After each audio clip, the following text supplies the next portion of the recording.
आप गरीब है नहीं बल्कि आपको जबरदस्ती गरीब बनाकर रखा गया है, और जिन्हें आप अपना लीडर एंड इन्फ्लुएंसर समझते हैं वो केवल एक एआई बेस्ड रोबोट हैं, जिन्हें जो कमांड दी जाती है वो बस उसे फॉलो करते हैं।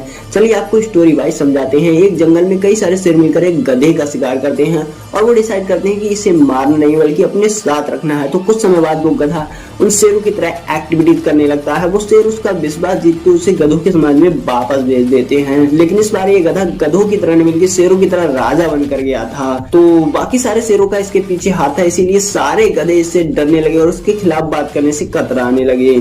अब जब जब शेर इससे मिलने जाते ये अपने ही समुदाय से एक गधे को खाने को दे देता। तो इस तरह से ये गधा गधों के बीच से शेर जितना ताकतवर बन गया था, लेकिन ये शेरों के बीच अभी भी एक गधा ही था जो कि अपने जैसों पर तो राज करता था, लेकिन अनजाने में ये ऐसी ताकत से जुड़ा हुआ था जिससे बचकर कभी भाग नहीं सकता था। इसने हजारों मासूम गधों की कुर्बानी दे दी सिर्फ ये सोचकर कि ये और ज्यादा ताकतवर बन जाए।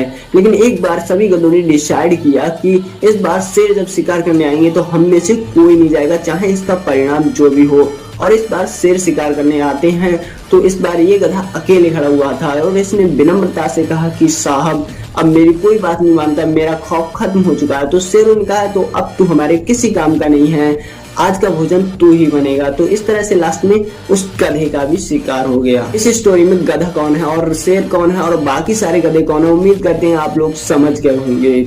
अगर आपको इस सिस्टम से बीट करना है, कुछ करना है तो अपनी आवाज को उठाना होगा। चलिए मिलते हैं डे 11 में।